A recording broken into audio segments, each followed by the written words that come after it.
ओम शांति। आपका प्रश्न है, पहले तो ये कहा कि ज्ञान में सभी राज साइंस अनुसार समझाया, जिससे ये ज्ञान मार्ग बहुत आसान हो गया। अभी ये जानना है कि माया क्या है। उत्तर है, माया का अर्थ केवल धन ही नहीं है, लेकिन जिस चीज में हमारा मन अटकता है, फंसता है, वो माया है। वहाँ फिर कोई भी भौतिक चीज हो सकती है। एक है अविद्या, अज्ञानता, अवगुण से उत्पन्न होती है, तो वो अत्यंत दुख रूप है। दूसरी है विद्या, जो गुण के वश है। ये जगत की रचना करती है और परमात्मा से प्रेरित है, जो सुख देती है। इसीलिए स्वर्ग में माया सुख देती है, नरक में माया दुख देती है। माया एक भ्रम भी है। माया और कुछ नहीं, प्रकृति की बनी हुई सभी चीजें जो हमारी इंद्रियों को आकर्षित करती है। जब हमारी आत्मा में शक्ति है तो गुण एक्टिव है, इमर्ज होते हैं। सभी इंद्रिया और कर्मेंद्रिया आत्मा के वश होती है, तब सब चीजें सुख देती है। इसीलिए स्वर्ग में संपूर्ण सुख होता है। द्वापर से जब आत्मा की शक्ति कम हो जाती है तो हमारे अवगुण इमर्ज हो जाते हैं, एक्टिव हो जाते हैं। इससे विकारों की उत्पत्ति होती है, तो कर्म विकर्म बनते हैं। अज्ञानता बढ़ती है।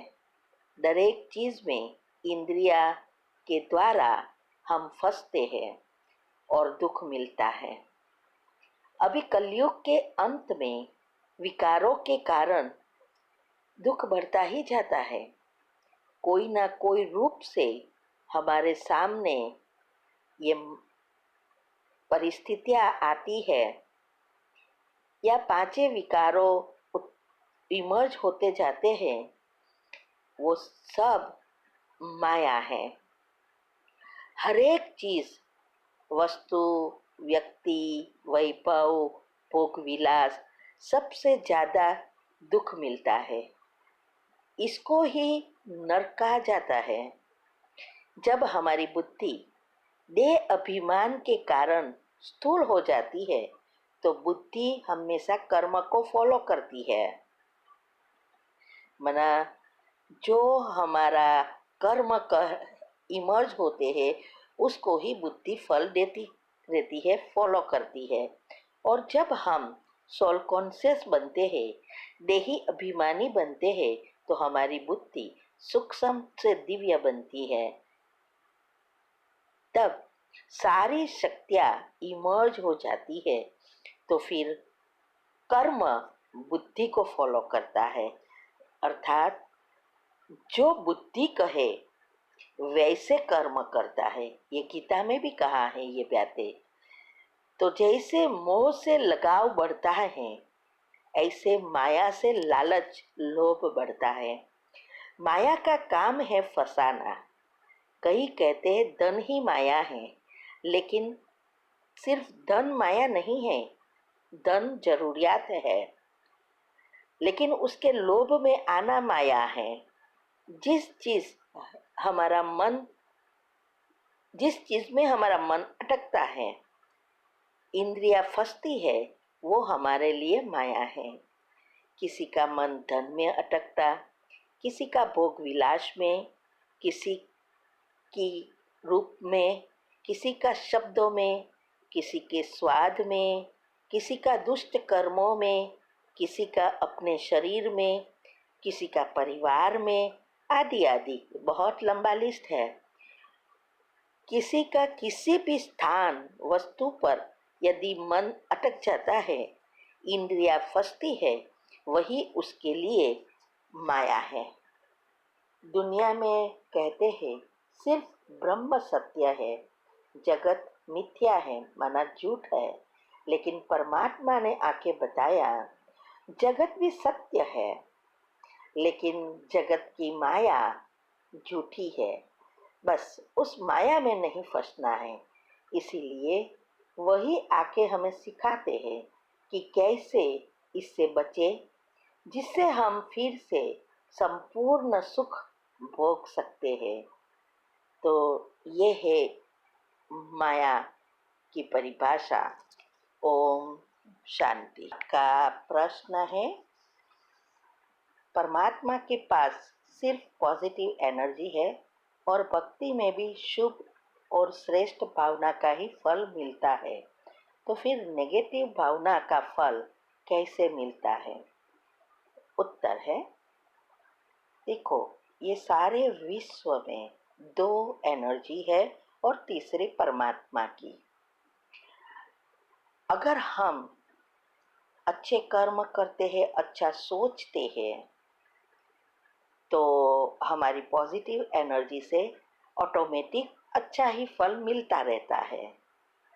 और नेगेटिव ज़्यादा बातें सोचते हैं, कर्म करते हैं, पाप कर्म ज़्यादा है, तो यूनिवर्स से वही एनर्जी हम खींचते हैं और 4 फुट के कर्म, जो भी 4 फुट के सूक्ष्म शरीर में जो भी कर्म है, उसमें से भी हम नेगेटिव एनर्जी ही खींचते हैं, तो उसका फल नेगेटिव मिलता है, मतलब दुख, अशांति मिलती है। तो ये होता है कर्म की थियरी अनुसार, ये दुनिया चलती रहती है। लेकिन जब हम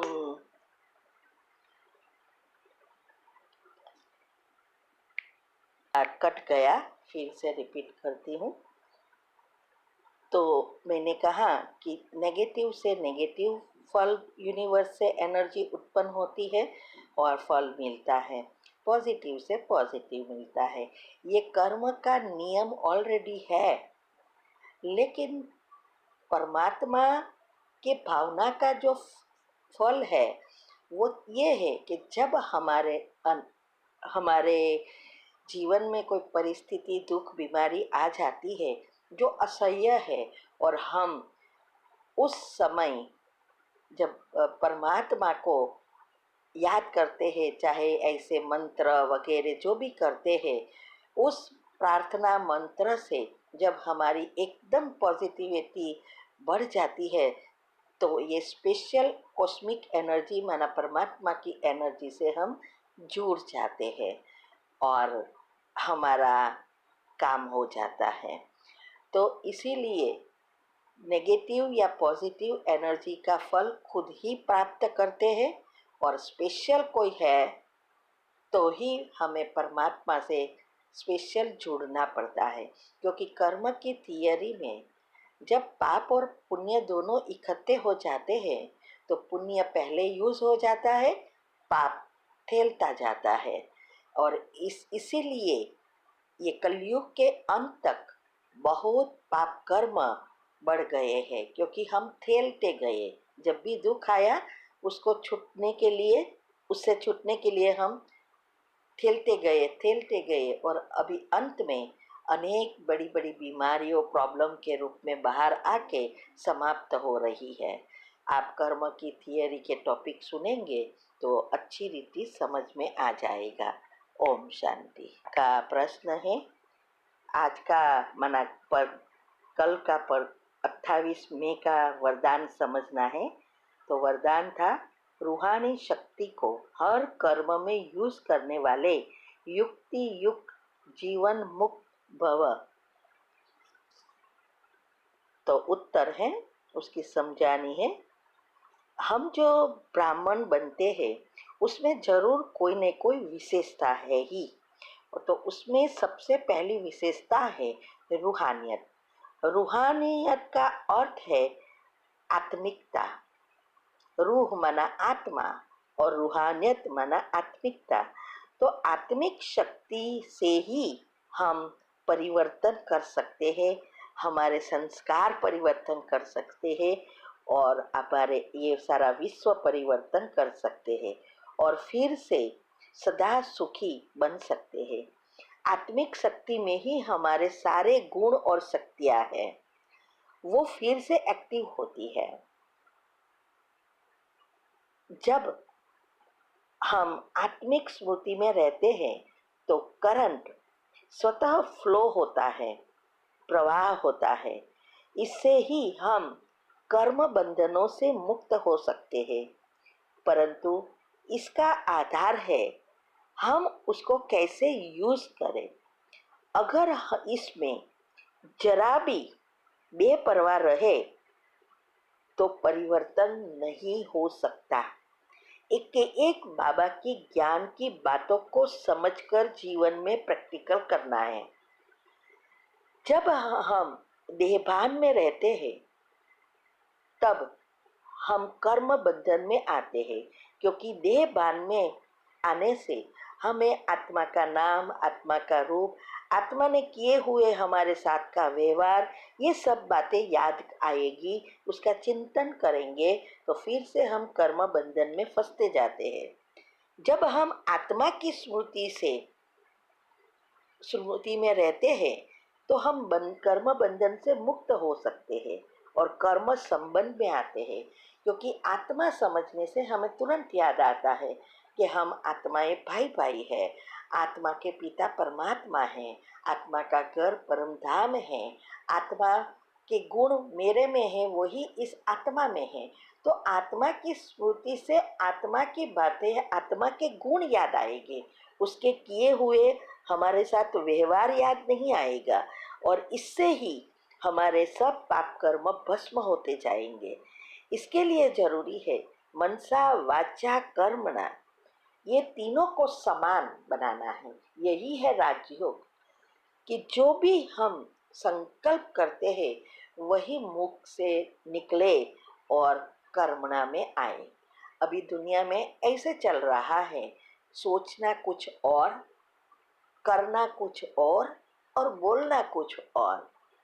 तो जब हम पुरुषार्थ में आगे बढ़ते हैं तो ये तीनों समान हो जाते हैं, अंदर बाहर एक। युक्ति युक्त होकर ये सब करना है, क्योंकि रहना है गृहस्थ व्यवहार में। सब चीज़ें जो भी हमें हमारे नसीब के आधार से मिली है उसको उपयोग भी करना है और सभी के साथ के हिसाब किताब भी चुकतो करना है और नए पुण्य कर्म भी बनाना है। इसीलिए युक्ति युक्त चलना पड़े, कोई भी बात में जल्दबाजी नहीं करनी है। गृहस्थ में रहते हम कहाँ से कहाँ पहुँच सकते हैं। इसीलिए बाबा कहते हैं गृहस्थी भी आगे जा सकते हैं। और कई मुरली में तो ये भी कहा है कि सरेंडर से भी गृहस्थी आगे है। तो ये इसका कारण ही यही है, हम भी गृहस्थी है देखो। तो ये इसके लिए चाहिए निश्चय, दृढ़ता, सब कुछ चाहिए। और इसीलिए ये बाबा ने ये सब ग्रुप खुलवाकर उसके बच्चों को आगे बढ़ा रहे हैं। बाबा तो नहीं आएगा ना, किसी को न किसी को निमित्त बनाता है। तो आप सबको आगे बढ़ाने के लिए उसने निमित्त बनाया। तो जब हम ये सब करते करते हमारे हिसाब किताब चुकतू करते हैं और पुण्य कर्म बनाते हैं, तब हम कर्म बंधनों से मुक्त हो सकते हैं, क्योंकि आत्मा स्मृति से ही सभी में गुण दिखाई देंगे ना। तो इसीलिए हमें अभी जो भी बीके है वो सब हमारे शुरुआत से संबंधी है। तो अभी संबंध बन रहा है, आप हमें व्हाट्सएप से जुड़े हैं तो जितनी बार हमारे साथ कम्युनिकेशन होता है, जितनी बार ये बातें आप सुनेंगे उतना हमारे साथ कनेक्शन होगा। अगर हम किसी और से जुड़े हुए हैं, सेंटर से जुड़े हुए, तो उस बहनों के साथ भी हमारा संबंध है। तो ऐसी ये सब बातों को अच्छी रीति समझना है। तो हमें बाबा ये बहुत अच्छा हमें रीत समझाते हैं, विधि बताते हैं कि कैसे हम कर्म बंधनों से मुक्त होकर जीवन मुक्त का अर्थ यही है। जीवन है, लेकिन जीवन कर्म बंधनों से मुक्त है। जैसे स्वर्ग में जीवन है, लेकिन जीवन मुक्त है। और अभी कलयुग में जीवन है, लेकिन हर एक कर्म बंधन में डालते हैं, क्योंकि सोच ही बदल गई है। तो अगर हमें जीवन मुक्त बनना है और जीवन मुक्ति प्राप्त कर स्वर्ग में जाना है, तो सब कुछ आत्मिक दृष्टि से करना सीखो और इसको बढ़ाओ। ओम शांति।